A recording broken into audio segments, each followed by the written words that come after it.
Bom dia a todos. O mês de setembro é o mês de prevenção ao suicídio.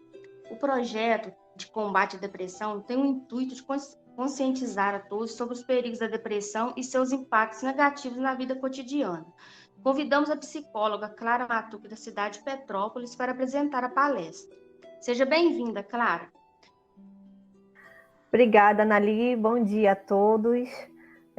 Eu sou a Clara, sou psicóloga, sou daqui da cidade de Petrópolis, no Rio de Janeiro. Não sei se alguém já conhece aqui Petrópolis. Se não conhece, pode vir conhecer, que é uma cidade muito bonita, muito acolhedora. A Anali me fez esse convite para estar aqui com vocês hoje. E eu espero aí, durante esse tempo, poder refletir sobre esse tema tão importante, né? Que não pode passar despercebido em nenhum contexto. Então, fico feliz da escola poder estar oferecendo aí para os alunos essa oportunidade de refletir sobre esse tema e que cada um aqui, ao longo dessa reflexão, possa tentar buscar identificar com a sua própria vida o que vai ser tratado aqui e possa refletir para também ajudar outras pessoas que talvez possam estar passando por momentos difíceis na sua vida, né? Acredito que todos saibam, então, diante do que a gente falou, do que nós vamos trabalhar hoje. Eu vou aqui tentar compartilhar a tela para a gente começar a nossa reflexão. Vamos lá, gente. A ideia hoje é conversar sobre o tema, refletir, né? Tantas coisas podem ser faladas, mas eu pensei em direcionar para algum ponto que eu acredito ser bem importante. Quando a gente fala do combate ao suicídio, quando a gente fala da valorização da vida, né? Existem fatores que atrapalham a nossa percepção do mundo, a nossa forma de enxergar a realidade. E esse é um caminho que leva muitas vezes à sensação do desespero. Então, para começar, eu coloquei aqui ontem, não sei se todos sabem, foi o Dia Mundial do Combate ao Suicídio. Eu achei até interessante ser hoje a data, A gente estava tentando marcar outras datas, mas acabou calhando hoje, por coincidência, próxima aí dessa data. Mas durante o mês de setembro todo, a gente está celebrando, o Setembro Amarelo. E é até interessante o contexto onde foi criado, de uma certa maneira, esse marco, que há muitos anos atrás, numa cidade nos Estados Unidos, um jovem de 17 anos veio a falecer por suicídio, e no velório, a família, os amigos, fizeram fitinhas amarelas e distribuíram para as pessoas com um bilhete, se precisar de ajuda, peça ajuda, com o entendimento de que é necessário a gente falar sobre esse tema, é importantíssimo, porque é um tema carregado de tantas questões, de tantos tabus, tantos medos, A gente tem a falsa ideia, de que falar sobre o suicídio é incentivar o suicídio, Na verdade, é o contrário, a gente precisa saber a forma como falar, não especificar as questões relacionadas, mas falar sobre o tema é uma oportunidade para quem sofre poder se abrir, poder perceber que a dor dele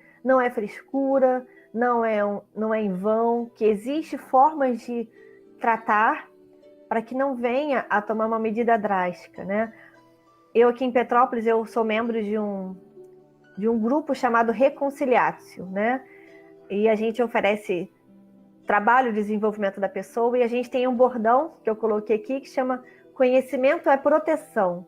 Ou seja, quanto mais a gente conhece o assunto, quanto mais a gente fala sobre o assunto, mais ferramentas a gente tem, mais formas a gente consegue se proteger. Até se a gente percebe em nós alguma coisa que não está legal, a gente pode pedir ajuda, Ou então pode olhar para alguém que está sofrendo e ajudar essa pessoa também. Então, é necessário falar, o tema de hoje, toda a vida importa. Isso é muito importante, isso é muito necessário. Cada pessoa é única. Não existe ninguém igual, Cada um de vocês que está me assistindo. Podem existir pessoas parecidas, mas ninguém é igual.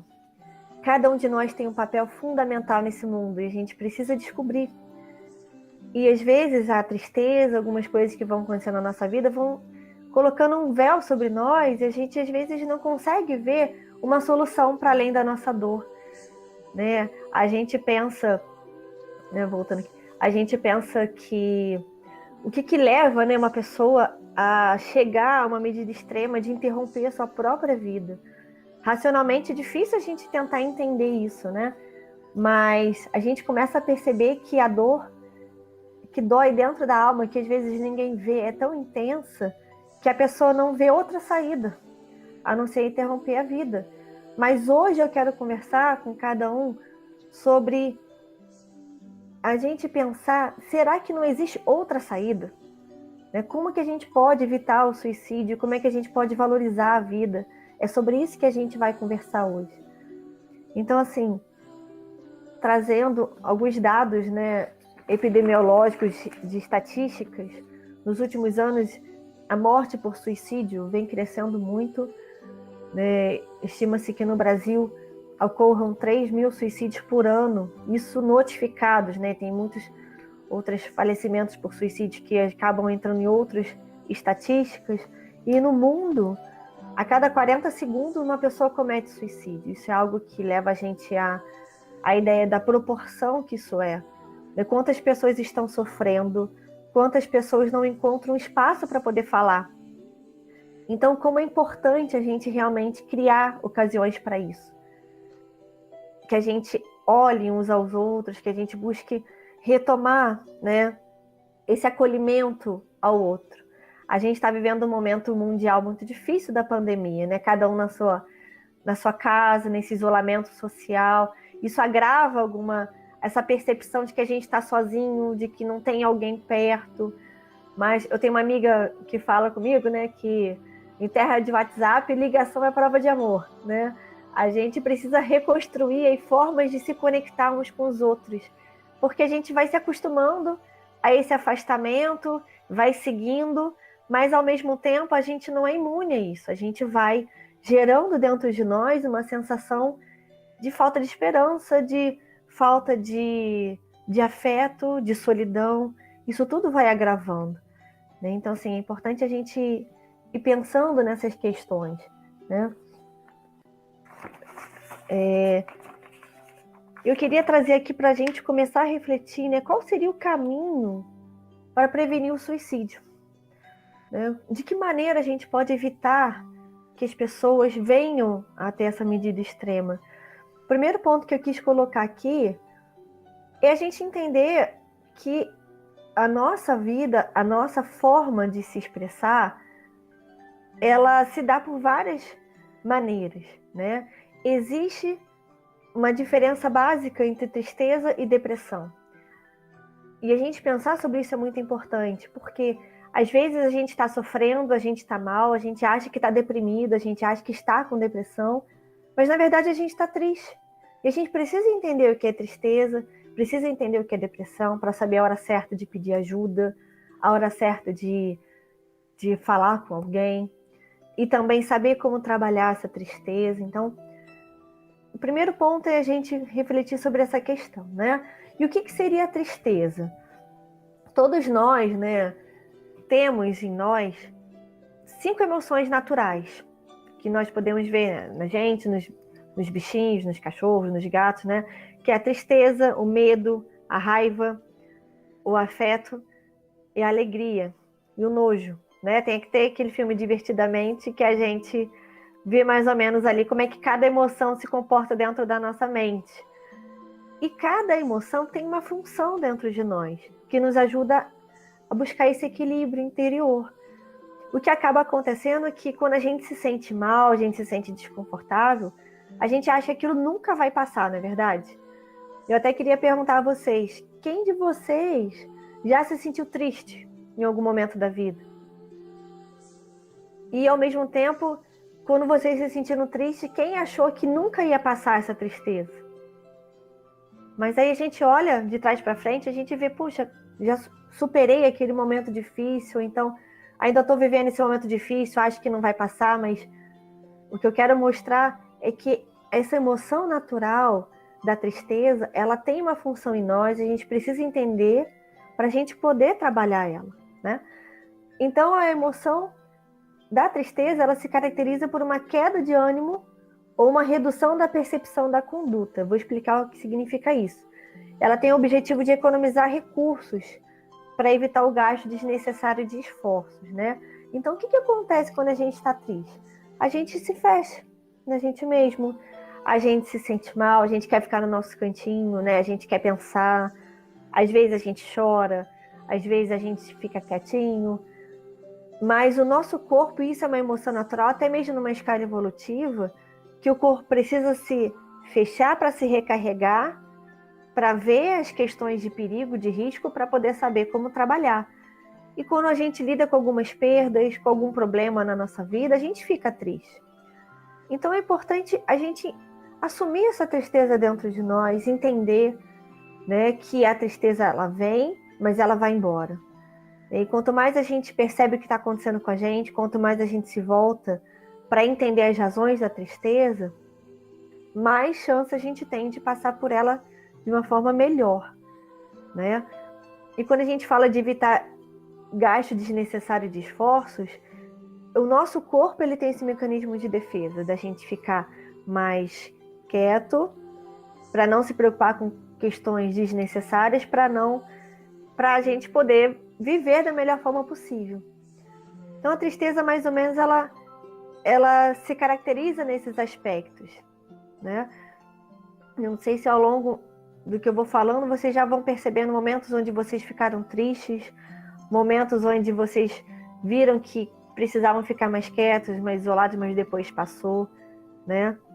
Às vezes a gente fica assim, não, deixa aqui quietinho, daqui a pouco passa. E assim a gente consegue elaborar essa emoção, né? Mas a tristeza ela também pode vir disfarçada de um outro sentimento.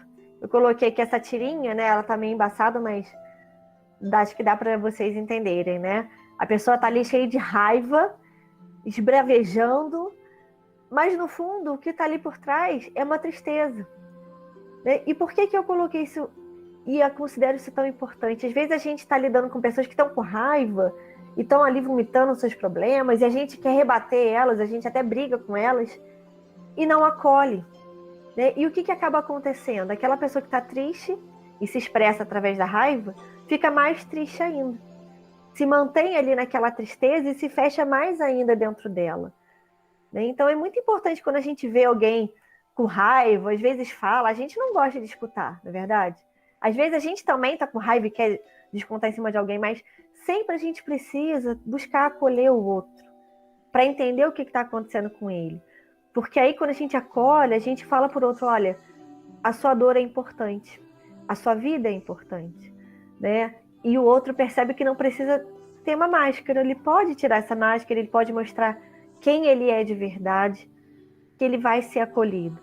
Então, assim, o primeiro ponto para a gente realmente refletir é o quanto que a gente tem acolhido uns aos outros, quanto que às vezes o outro não está bem e a gente acha que é uma frescura, ou às vezes o outro está com raiva, a gente já quer rebater, né? A gente precisa desse acolhimento, a gente precisa resgatar isso um pouquinho, né? Nas nossas famílias, com os nossos amigos, com a gente mesmo, né?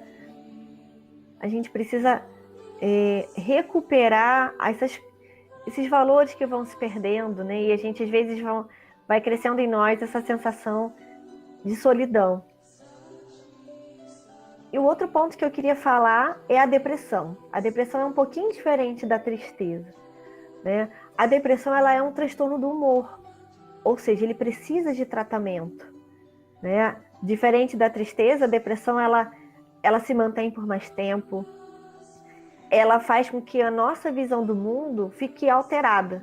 É como esse quadro aqui que eu estou colocando para vocês. A gente vê o mundo tudo negro, tudo embaçado. Pode estar aquele dia de sol maravilhoso, mas a gente continua vendo tudo embaçado, né? Aqui em Petrópolis faz muito russo, né? E a gente sempre vê tudo entre as nuvens. Mas a gente sabe que ali atrás da nuvem tem uma árvore, tem o Museu Imperial, tem a Catedral. A gente sabe que tem vida atrás daquela visão turva. Mas na depressão, a gente não consegue ver nada para além da nossa dor. Então eu coloquei aqui, na psicologia a gente chama de tríade cognitiva. São 3 fatores, né, 3 padrões que mantêm a gente nessa depressão. E eu quero falar deles um pouquinho para que cada um aí possa se identificar, se isso acontece com cada um, se vocês já viram alguém assim, né? E o primeiro ponto é a visão negativa sobre o mundo. Ou seja, aquela ideia, ninguém pode ou ninguém quer me ajudar, né? Ninguém liga para mim. As pessoas se preocupam com todo mundo, menos comigo. Não sei se alguém já se sentiu assim, né? Eu sou ninguém, eu não sou ninguém, eu não me sinto ninguém e eu não percebo que ninguém olha para mim. Essa visão negativa sobre o mundo, sobre os outros, né? Esse contexto de pandemia, principalmente, né? Tá tudo ruim, não tem esperança, não tem solução. Parece que as coisas não se mantêm. Quando a gente acha que está se livrando do vírus, vem a segunda onda, a terceira onda, e aí vai gerando em nós essa visão negativa do mundo, vai deixando a gente mais sem perspectiva, sem horizonte. Então isso é uma distorção, né?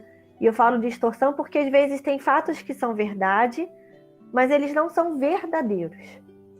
É isso que a gente precisa começar a perceber. O outro ponto é a visão negativa de si mesmo. Ou seja, aquela ideia que eu sou incapaz de me ajudar, eu sou burro, eu não sirvo para nada, eu não sou inteligente, nada que eu faço está bom, eu não sou bonito, eu não sou legal, ninguém se interessa por mim. Né? Essa visão que a gente tem da gente mesmo, que às vezes quando a gente está triste, a gente se sente assim, mas passa. Mas na depressão ela se mantém. E ela começa a atrapalhar as nossas relações, a gente começa a querer ficar isolado, a gente começa a querer ficar no nosso canto, não quer se abrir com ninguém, não quer se relacionar, porque a gente está se vendo tão negativamente que a gente não consegue abrir o nosso coração. Né? E isso é muito ruim, isso leva ao desespero. Né? E por último, essa tríade da depressão é essa visão negativa do futuro.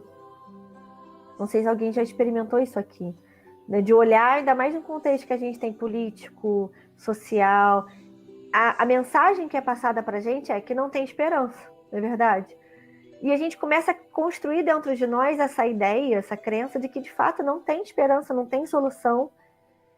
E numa proporção exacerbada, a pessoa ela não consegue ver nenhum futuro para além de interromper a vida.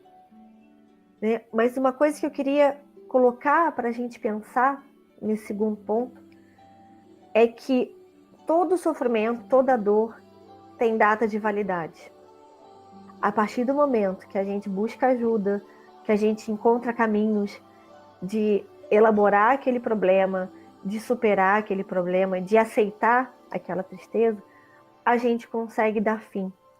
E o suicídio, gente, nada mais é de que uma decisão eterna para acabar com um problema temporário. Então a gente acaba querendo tomar uma medida extrema para interromper algo que tem data de validade. Só que é uma medida eterna. Então quando a gente pensa nisso, a gente começa a perceber que existem medidas mais rápidas e temporárias que nos ajudam a ter uma qualidade de vida eterna. Né? Ao contrário do que o suicídio proporciona. Existem sim outros caminhos. O primeiro deles é identificar o que acontece dentro de nós, o que acontece na nossa vida, naquele quarto escuro onde ninguém vê, onde só a gente sabe que a gente sente. Ali a gente começa a perceber o que está acontecendo com a gente, não é verdade? Porque às vezes a gente quer mostrar para todo mundo que a gente está super bem, que a gente está super feliz, que nada de mal acontece com a gente. E eu vou mostrar para vocês que existe uma série de fatores que aumentam em nós a sensação da depressão, a sensação do desespero, da falta de esperança.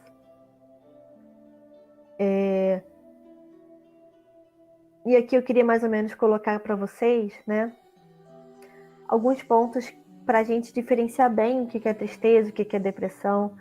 Porque às vezes a gente está triste, vai elaborando aquilo e vai passar. E se a depressão se mantém mais tempo, a gente precisa, de fato, buscar ajuda, né? Você vê que a depressão, a tristeza é passageira, dura horas, dias. Principalmente as meninas, né, na famosa TPM, na verdade, a gente às vezes acha que é o fim. E aí depois passa, a gente fala, caramba, nem acredito que eu fiquei me sentindo tão triste por aquela situação tão pequena. Né? A depressão ela já é diferente, ela já dura mais, ela se estabiliza mais, né? A tristeza é um sentimento normal, enquanto que a depressão é um transtorno, é uma doença, uma patologia, precisa ser tratada, medicada em alguns momentos. A tristeza é uma reação comum, né? Mas na depressão, às vezes, a gente não sabe a causa, né? E a tristeza não altera o sono, enquanto a depressão, ela realmente muda todos os nossos, as nossas dinâmicas de vida. O sono, a alimentação, o relacionamento, tudo isso vai afetando a nossa realidade, enquanto a gente não consegue mais ver uma luz para além. E também o trabalho é afetado, as relações são afetadas. Então, assim, eu queria que vocês, nesse momento, pensassem como é que está a vida de cada um aqui? Como é que está a vida das pessoas que vocês conhecem, que vocês amam? Será que não se encaixa nesses quadros? E se vocês se identificam com alguma coisa aqui, será que não é hora, talvez, pedir ajuda? Será que não é hora de estender a mão para alguém? E é muito importante que a gente tenha sempre esse pensamento, né, de olhar para além e olhar também para nós. Enquanto eu vou falando, né, eu não consigo ver cada uma, fica difícil, mas se vocês também quiserem perguntar coisa, no final abra ali, depois a gente vai conversando, tá? E hoje, agora eu queria entrar um pouquinho nos fatores que podem levar ao adoecimento mental, a uma depressão, algum outro transtorno de humor, né? Que é muito o contexto que a gente está vivendo hoje, sabe, gente? A gente vai vivendo no automático, não se dá conta do que está acontecendo com a gente. Só se dá conta quando a gente se sente mal, né? Quando a gente vê que tem alguma coisa errada com a gente. Mas a gente precisa ter consciência do que acontece ao nosso redor para a gente poder se prevenir, para a gente poder buscar nos lugares certos aquilo que a gente procura. Porque, assim, ninguém, pelo menos nos estudos, né, mais recentes, as pessoas que têm a tentativa do suicídio, nenhum deles quer ser infeliz. Pelo contrário, eles querem acabar com o sofrimento. Porque em todos nós, em todo ser humano, algo inspira dentro de nós, que é o desejo de viver, o desejo de ser feliz. Quem aqui hoje acordou de manhã cedo e falou assim, eu quero ser infeliz?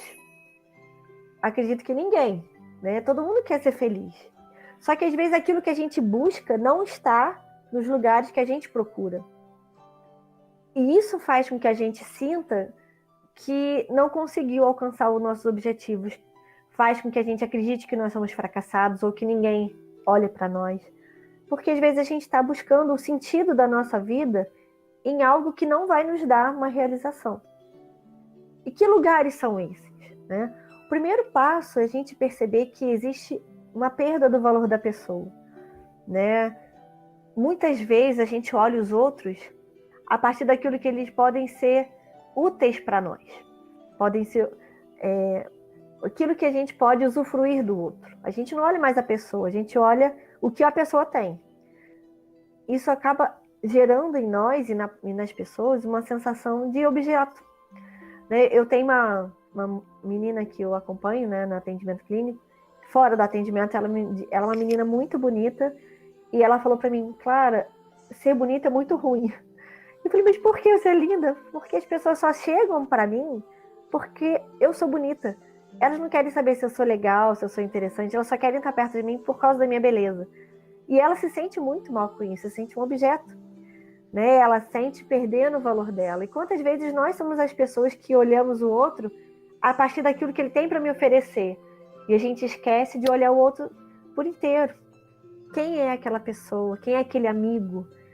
E isso faz com que a gente vá crescendo, desenvolvendo crenças negativas sobre nós, sobre o outro. A gente se decepciona com o outro, não é verdade? Quando a gente percebe que o outro só estava com a gente por interesse.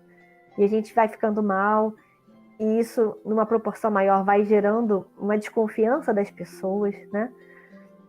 Um outro ponto que eu queria colocar aqui é essa massificação, a cultura do aparecer. Né? Tem um amigo que fala, né? Antigamente era se pensa, logo existe. Hoje é se posto, logo existe, né? Porque as pessoas querem compartilhar, isso é bacana, né? Compartilhar ideias, compartilhar a vida, mas se ver através e a partir da rede social é muito perigoso, porque sempre a gente vai olhar alguém que é melhor do que nós e a gente está parado. Sempre a gente vai olhar que a vida do outro é melhor, é ótima e a nossa é ruim. A gente sempre vai gerando em nós uma comparação e a comparação tira de nós o olhar sobre a nossa vida, sobre o nosso papel, o nosso sentido de vida. E a gente vai olhando para o outro e vai se sentindo mal, até que chegar um ponto que a gente não percebe nada de bom em nós, nada de bom no outro. Então, qual seria a saída? Largar as redes sociais? Ou usar ela da melhor forma possível? Quantas horas por dia cada um aqui fica no Instagram, Facebook e outras redes sociais? Já pararam para pensar nisso? Queria que vocês hoje pensassem. O celular até tem uns recursos que mostram, né, quanto tempo a gente fica ali. Será que a gente dedica mais tempo para os outros, para aparecer, do que para cuidar da nossa vida, para nos conhecer? É um ponto importante para a gente pensar, né? Isso vai desenvolvendo em nós crianças muito negativas. O terceiro ponto aqui que eu queria colocar é relacionado à individualidade, né? Eu falo que tem muitas pessoas que vivem a vida como se estivessem na fila do ônibus. Ou seja, tá ali junto com pessoas, conversam da vida, conversam do dia, do tempo, da política, mas quando o ônibus vai embora, cada uma fica ali na sua solidão. Elas se vinculam por conta de um objetivo, mas não se conectam. Hoje falta muito essa sensação de pertencimento de alguma coisa, né? Então, no mundo virtual, às vezes a gente acaba se identificando com pessoas, mas que podem ser qualquer uma pessoa atrás da tela, né? É uma forma um pouco fantasiosa de se conectar. Acaba que se vincula, mas não se conecta. A gente acha que faz parte de algo, mas no fundo tem aquela sensação de vazio, tem aquela sensação de solidão. Isso, numa proporção maior, vai gerando uma falta de esperança, né? A gente precisa buscar essa forma nova de se conectar. Como eu falei da ligação, né? No meu tempo, que não faz muito tempo, mas já tem um tempo, a gente escrevia muita cartinha, né? De correio e tal. Não sei se alguém aí fez isso também, né? Mas como é que era legal aquela expectativa de receber a carta, chegava a carta, a gente abria, né? Hoje é muito mais rápido, fácil, tranquila. Chamada de vídeo, maravilha, né? Mas, ao mesmo tempo, a gente precisa resgatar essas conexões, esses momentos de estar pertencendo um ao outro, a um ideal em comum, né? Há tantas ideias, tantos espaços que a gente pode ali buscar. A própria escola, né? Agora está voltando presencial, não sei como é que está aí na cidade de vocês, mas aqui volta presencial, festa de novo, volta presencial, festa de novo. Mas quanto que, quando as crianças estão ali na escola, elas sentem uma alegria porque elas estão pertencendo a alguma coisa, né? Então a gente precisa valorizar esses espaços de partilhar, abrir a vida, abrir o coração, né? Um outro ponto também muito importante que acarreta um fator de risco para a depressão é a quantidade de estímulos que a gente tem. Por quê? Como eu falei, né, na depressão, na tristeza, o nosso corpo ele se fecha para se recarregar. Quando a gente tem muito estímulo no celular, a gente vai dormir com o celular na mão, fica super estimulado, atrapalha o nosso sono, o nosso corpo ele entra numa sobrecarga física, mental, e aí ele se deprime. E aí a gente se estressa, a gente fica mais vulnerável, nossa parte imunológica fica mais vulnerável por essa quantidade de estímulos que a gente tem. Então, uma saída para prevenir é realmente regular o tempo que vocês estão sendo estimulados e bombardeados, televisão, celular, notícias, né? A gente usa um termo chamado infoxicação, que é tipo intoxicação, né? Intoxicação quando a gente ingere alguma coisa que faz muito mal. A infoxicação é esse consumo de informações desnecessárias que a gente vai recebendo, até que nossa mente entra em parafuso. A gente fica sobrecarregado. E aí a gente se deprime. E quando a gente se deprime diante de todas essas questões de comparação, né, de se ver sozinho, a gente acha que a nossa tristeza nunca vai passar. Então, são fatores que a gente precisa estar em contato, essa quantidade de estímulos. E o outro ponto é a ditadura da felicidade, né? Hoje, a gente quase não pode se permitir chorar, não é verdade? Foto em rede social, tá feliz, né? Tá em algum lugar, tá feliz, tá alegre, tá tudo bem. A gente não se permite uns aos outros mostrar a nossa dor, porque hoje a dor é sinônimo de fraqueza. Mas, ao mesmo tempo, mostrar a nossa dor é sinônimo de alguém que assume a sua vida e quer se enfrentar, e quer melhorar. A gente precisa relembrar esses conceitos, né? E essa ditadura da felicidade impede que as pessoas que estão numa dor extrema abram a sua vida. E isso é um fator de risco muito grande. E por fim, aqui, associado a essa ditadura da felicidade, é o medo do sofrimento. Aí ninguém quer sofrer, todo mundo quer fugir do sofrimento. Então a gente às vezes se afunda em outras realidades virtuais e música o dia inteiro e fala com todo mundo para não se encarar, para não ver o vazio que tem dentro de nós. Mas a gente precisa entender que o sofrimento faz parte da vida. Se alguém chegar para você e falar assim, olha, você nunca mais vai sofrer, será que isso é possível? Será que é possível controlar todos os fatores externos para que a gente nunca sofra? É muito difícil, né? É quase impossível. Então, o que a gente pode fazer? A gente pode aprender a sofrer, saber sofrer. Né? Tem uma música que fala, né? É preciso saber viver. Né? E eu gosto de dizer, é preciso saber sofrer. O sofrimento ele tem uma função muito grande e importante em nós. Né? Aqui, quando eu falo do medo do sofrimento, vocês veem que tem uma equação meio matemática aqui. Não sei se tem algum professor de matemática por aí, né? Que é D igual S menos S. O que significa isso? Né? Dentro da abordagem da psicologia que eu trabalho, né, tem um autor chamado Viktor Frankl, ele traz essa equação, tá dentro do inglês, né, mas significa que o sofrimento, o desespero, né, esse desenho que a gente sente, é igual o sofrimento sem um sentido. Quando a gente sofre por uma causa sem sentido, a gente se desespera. A gente deixa de esperar. A gente deixa de acreditar que algo vai mudar na nossa vida. Então, assim, se hoje a gente sente um desespero, é importante a gente pensar, será que a gente está depositando as nossas fichas em algo que não dá sentido para a nossa vida, não traz uma realização? Né? Onde a gente pode buscar um sentido na vida? A gente precisa encontrar e perceber que cada um de nós tem um papel que só cada um de nós pode realizar nesse mundo. Ninguém vai fazer por nós. Quando a gente se dá conta que cada um tem um sentido a realizar, a gente começa a perceber que até aquele sofrimento que a gente está vivendo, que às vezes não é fácil, né? A gente começa a dar sentido a ele. Por uma única razão: o sofrimento produz crescimento. Quando a gente entende o sofrimento, a gente vê que ele produz crescimento. Mas com uma pessoa que está em depressão, que ela está muito mal, que ela está com a sua dor quase no nível insuportável, é muito difícil enxergar isso. Então a gente precisa conhecer os sinais de alerta.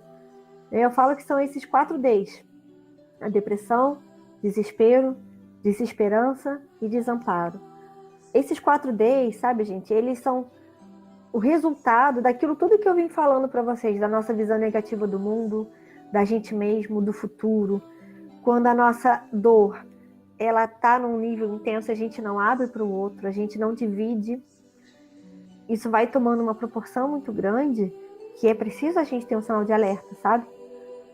E por isso que eu coloco aqui, porque se vocês verem alguém numa situação como essa, vá, estenda a mão para essa pessoa. E ela pode negar essa mão várias vezes, mas não desiste de ajudar. O papel que a gente tem, né? A nossa tristeza, ela pode durar e acabar. Nós podemos ser as pessoas que sofrem a tristeza, mas também podemos ser as pessoas que vão ajudar alguém a sair da tristeza. existem caminhos de superação, existem caminhos para a gente seguir, né? Eu coloquei aqui essa imagem do surfista, aquele surfista que ganhou ouro nas Olimpíadas, né? Eu acho que é ele mesmo. Mas o primeiro passo para a gente superar é perceber que muitas vezes a tristeza ela invade a nossa realidade para nos ajudar a elaborar nossos problemas, né? Alguém já passou por uma situação muito difícil que quando saiu dela fala, cara, eu estou muito mais forte, estou muito mais fortalecido, muito mais amadurecido, porque a tristeza ela tem essa função. As nossas emoções, como essa imagem, elas são uma onda. Elas parecem um tsunami às vezes, parece que não vai acabar e vai afundar a gente, mas elas passam, né? A maré ela vai e volta. As nossas emoções são assim, a gente precisa entender. Nós precisamos ser os surfistas das nossas ondas. A gente precisa surfar para a nossa onda, aprender a surfar. Entender quando a gente está com raiva, quando a gente está triste, quando a gente está com medo, quando a gente está com afeto, alegria, quando a gente tem nojo. Tudo isso tem uma função. Surfar na nossa vida, tomar posse da nossa vida, daqueles problemas que a gente acha que não vai acabar, é uma forma de superar. É uma forma da gente poder olhar a nossa vida, não da plateia, mas do palco principal. Assumir a nossa realidade, sabe? Um outro ponto importante para a gente superar, né, gente, é entender que nem tudo é como a gente quer. Às vezes a gente se frustra mesmo, às vezes as coisas não saem. Às vezes a gente não desenha da mesma forma, às vezes a gente não tira a nota que a gente gostaria, às vezes a gente não tem aquele amor correspondido, às vezes aquele amigo não dá atenção como a gente gostaria. Como a gente vai lidar com a nossa frustração? Porque quando a gente fica mal, quando alguém faz algo de ruim contra a gente, aquela pessoa segue vivendo, e às vezes a gente carrega aquela dor para sempre. O outro não sabe o que a gente está sofrendo, mas a gente sabe. E a gente vai alimentando aquela dor e vai aumentando essa onda até a gente se afundar dentro dela, né? Então a gente precisa aprender a lidar com a frustração, a ver que nem tudo sai como a gente gostaria, mas também pode ensinar, né? Lembra que o desespero é o sofrimento sem sentido. E por fim, né, gente, eu uso essa expressão, tirar leite da vaca, né? O que significa isso? Às vezes a gente fica esperando o leite vir, mas a gente tem que ir lá tirar o leite da vaca. A gente precisa gerar, né, ao nosso redor, fazer ao nosso redor ser a mudança que a gente espera.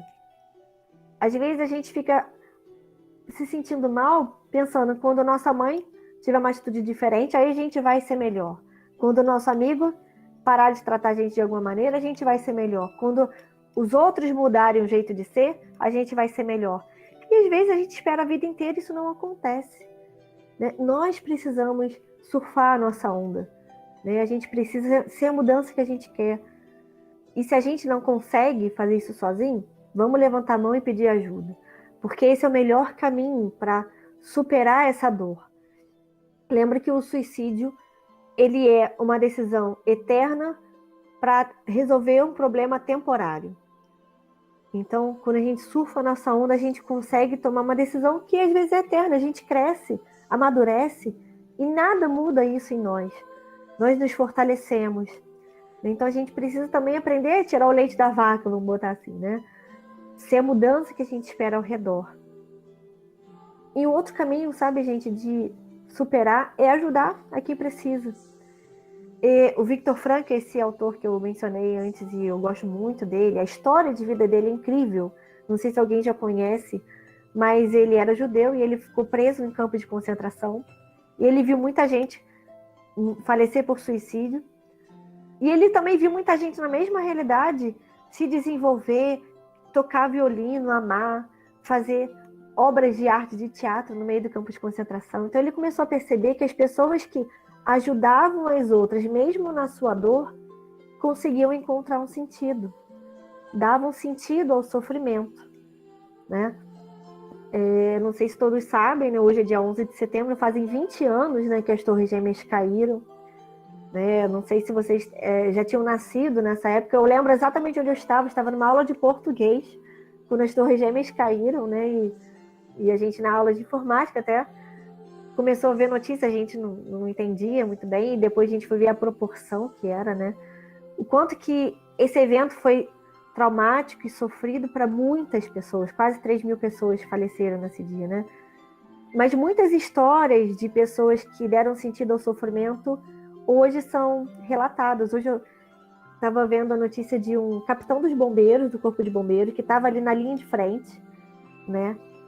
Que viu o sofrimento, viu a maldade do homem, né? O ponto que chegava de destruir uma torre gêmea, de jogar um avião, mas também viu a humanidade das pessoas ajudando umas às outras. E ele estava ali. E ele percebeu que ele tinha uma vocação de ajudar as pessoas e se realizou ali na sua própria dor, que tinha perdido colegas bombeiros, né? Mas ajudando as vítimas. E depois daquele atentado, ele descobriu um sentido na vida dele. Ele se tornou padre. E hoje ele é sacerdote, né? Uma pessoa que, a partir do sofrimento, estendeu a mão. Então, o caminho, sabe, quando às vezes a gente está triste, é estender a mão também para o outro, porque às vezes a nossa dor pode ajudar também a curar o coração de outra pessoa.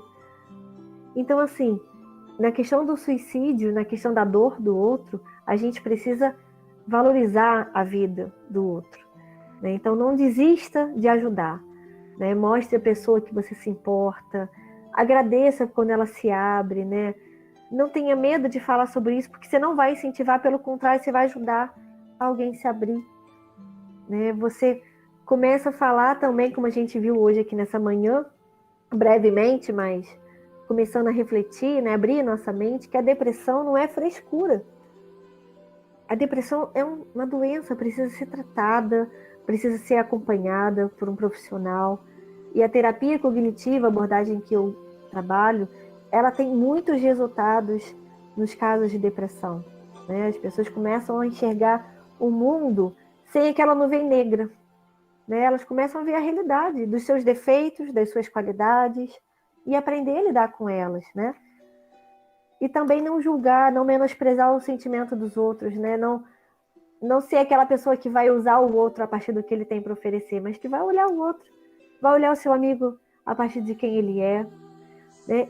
E principalmente encorajar ele sempre a pedir ajuda. Lembra que conhecimento é proteção. Então, hoje aqui, a partir dessa breve reflexão aqui que eu trouxe para vocês, a gente está começando a entender que é importante conhecer sobre o sofrimento, importante conhecer sobre as nossas próprias dores, para pedir ajuda, para saber como crescer, para poder ajudar alguém também a crescer, né? Então, assim, basicamente é o que eu queria falar hoje, né? E, por fim, não se esquecer do mais importante, que eu achei tão bonitinha essa imagem, né? Mas que tem uma mensagem rica. Você vale a pena, você é amado, você vai ficar bem. Cada um de nós tem uma história única, né? E eu espero que cada um aqui hoje saia daqui tentando encontrar qual é o sentido, qual é o caminho no qual vocês são chamados a realizar. Os professores, né? Ensinar, poder colaborar para o conhecimento. Os alunos aí nas profissões que cada um vai realizar um dia. Na vida, né? De ajudar uns aos outros. Qual é o sentido da vida de vocês, né? Deem um sentido à vida de vocês, porque vocês vão até no sofrimento encontrar uma razão para viver, encontrar uma razão para existir. Então é isso que eu queria colocar aqui para vocês, né? Mais uma vez, assim, agradecendo muito, né? Mesmo não vendo o rostinho de cada um, mas espero poder ter levantado aí uma bandeira para reflexão, para pensar, para ações concretas, né? Sair dessas redes sociais que infoxicam a gente, enchem a gente de estímulo que faz a gente achar que o outro é melhor, que a gente é menos, que a gente não tem qualidades. Então, assim, vamos fugir disso, né? Esse é um caminho muito seguro, né, e concreto para a gente evitar uma medida extrema, que é o suicídio. Tá bom, gente? Então, assim, muito obrigado mesmo por esse momento. Aqui está o meu Instagram aqui, o da Reconciliato, que eu sou membro, né? Faço parte. Se vocês quiserem aí entrar em contato, depois conversar, partilhar, falar alguma coisa, eu estou à disposição, tá bom? Bom dia. Eu sou mãe de um aluno, né, mãe de Miguel e Gabriel. Como vocês estão falando sobre, né, o mês do suicídio, a gente também foca muito nisso, porque eu faço enfermagem e na enfermagem eu estudo psicologia, né? Então, isso é muito importante, não só esse mês, como todos os outros meses, porque não é só o mês de setembro que as pessoas cometem suicídio. E isso é muito legal. Eu sou apaixonada em psicologia, né? Eu amo, amo, amo de paixão, porque você aprende, você estudando, você aprende até mesmo saber o que está acontecendo com si mesmo, né? E é gostoso isso. Meus filhos, não todos os dois não estão assistindo, porque a luz acabou aqui em Sobral Pinto, né? Então, eu estou falando aqui com meus dados móveis, né? Então, assim, seria muito bom todo mundo participar, porque isso é legal. A escola, né, é onde você começa aprendizado de tudo, né? Igual, sei que tem muitos que estão ouvindo, nem todos vão compreender por que eu estou falando isso, mas vamos começar, né? A dizer que ama agora, a se preocupar com notar uma diferença na criança, no filho dentro de casa, né? Não esperar acontecer o pior, porque muitas das vezes a gente espera acontecer o pior. Às vezes a criança sofre um bullying na escola, como sofre na rua, né? Eu já passei por isso, né? Eu tô com 42 anos de idade, né? Então a gente tem que prestar atenção, porque muitas das vezes vão lá, um menino de 9 anos, igual eu tô estudando aqui, eu tenho que entregar um trabalho segunda, dia 13, né, de psicologia com a minha professora Nayara, e ela falando comigo, uma criança de 9 anos se matou, porque estava sofrendo bullying dentro da escola. Olha que ponto que chega, né? Então a gente tem que começar a observar, e é muito gostoso, porque eu amo essa escola, esses professores, a diretora, porque eles trabalham com isso, entendeu? Olha que coisa legal essa palestra. Se todos estivessem escutando, ouvindo, seria muito bom, porque isso ajuda a gente. Tem muita gente tirando a própria vida por motivo banal, né? Então a gente tem que aprender, isso é muito. Eu estou assistindo aqui, eu estou amando, amando, porque isso para mim é honra para essa escola que dos meus filhos estudam, eu moro em Sobral Pinto, é um presente de Deus essas professoras, porque é muito bom eles tomarem essa iniciativa para ensinar essas crianças, porque, gente, é igual a Dani estava falando, para quem vai ao psicólogo, isso não quer dizer que é louco, não. A pessoa tem que ir ao terapeuta, tem que ir ao psicólogo, por quê? Levar seus filhos para perceberem o que há de errado com eles, né? E a gente está salvando vidas, até mesmo dentro dos nossos lares, né? Isso é muito gostoso, vocês estão de parabéns, gente.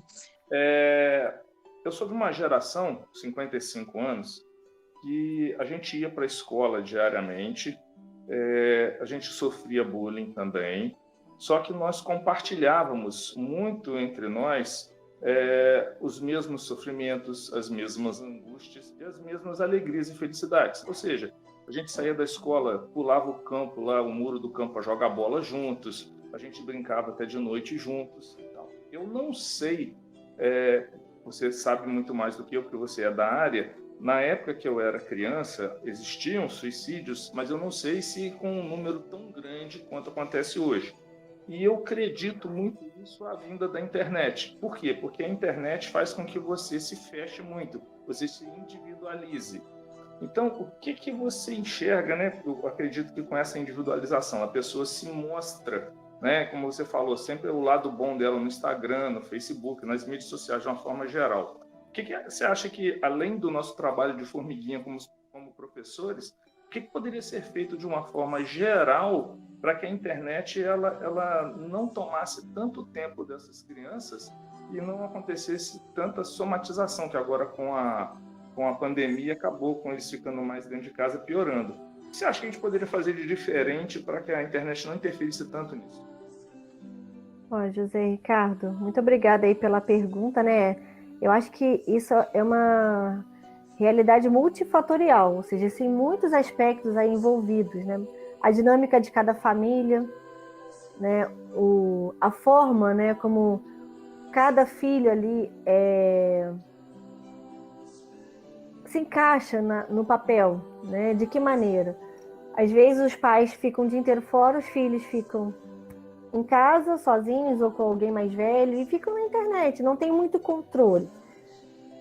O que você trouxe dessa experiência que você viveu de brincar na rua, hoje com a pandemia, obviamente que é limitado, até dificultado, né? Mas dentro de casa, cada família pode desenvolver uma dinâmica de interação uns com os outros. Ou seja, existem livros aí, na Nobel, né? Eu até esses dias comprei um livro, fala 365 atividades sem TV.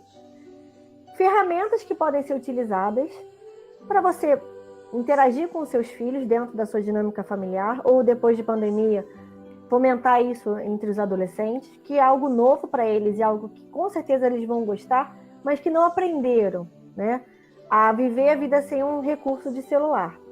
Tudo é uma questão de educação. Os adolescentes se acostumaram com esse recurso, que de fato, como eu coloquei, é um fator de risco, porque sobrecarrega o sistema, porque permite que as pessoas se comparem umas com as outras de forma negativa, né? Porque permite que as pessoas cresçam com a ideia de que elas são menos do que as outras, não percebem os seus próprios valores, né? Mas acho que um caminho é você realmente forçar no primeiro momento o adolescente, né? Criar ocasiões, forçar parece meio ruim, mas criar ocasiões para que ele não necessite do celular, mas também cada um ter a disposição de ir ao encontro do adolescente, de criar jogos, criar diálogos, criar, né, os livros, né? Os livros hoje são esquecidos de alguma forma, né? Através de um livro, através de um recurso que o próprio adolescente gosta, se interessa, o pai e a mãe precisam entrar ali no universo dele também, para a partir dali criar momentos para isso, ou seja, tem uma família aqui que me veio na mente que teve essa questão, né, de tirar o celular, crianças pequenas, no início brigaram, esbravejaram, mas os pais com a disposição, não, todo dia a gente vai ter um momento nosso, ou toda quarta-feira é o dia da brincadeira. Aos poucos, os adolescentes interagiram tanto com aquilo que não necessitaram de acessar aquele recurso. Então, tudo é um comportamento aprendido. O acesso à internet é um estímulo rápido, fácil, que mantém a pessoa presa, mas que cabe ao adulto criar ferramentas para construir um novo aprendizado com o adolescente ali. E através dessa construção, utilizar ferramentas como brincadeira, jogos corporativos, tem muitos jogos interessantes, jogos de tabuleiro, coisas que o adolescente hoje, às vezes, não tem muito acesso, ou se esqueceu, ou tem a crença de que é ruim, mas quando ele está imerso ali, ele super curte, né? Então, acho que é um caminho aqui. Claro que tem várias possibilidades, né? Mas eu coloquei aqui uma no norteador, em um horizonte que poderia ser feito já de imediato, né? Estabelecer com o adolescente uma regra, olha, faz um quadro mesmo, olha, você vai usar o celular 5 horas no seu dia, sei lá, 3 horas no seu dia. Ele vai ter acesso, mas também ele vai ter o tempo da interação. Às vezes os pais estão muito cansados, estão atarefados, e às vezes não têm essa força extra para criar esse momento, mas é necessário também essa disposição, porque hoje, como os adolescentes não podem brincar na rua, então que seja dentro de casa esse espaço. Acho que de uma forma geral aqui, não sei se atende ao seu questionamento, mas qualquer dúvida a gente vai conversando aí ao longo do caminho. Tá? Perfeito, ótimo. Muito obrigado, viu? Nada. A todos os presentes, em especial a Clara, que doou o seu precioso tempo falar sobre esse precioso tema importante, né? E com certeza fez um bem a todos. Eu agradeço de coração, que Deus te abençoe sempre, tá, Clara? Obrigada. A Muito todos obrigada, um excelente viu? dia. Obrigada a todos. Olha, um beijo grande, viu? E eu estou aí em contato, qualquer coisa pode me escrever, tá? Eu estou à disposição, viu?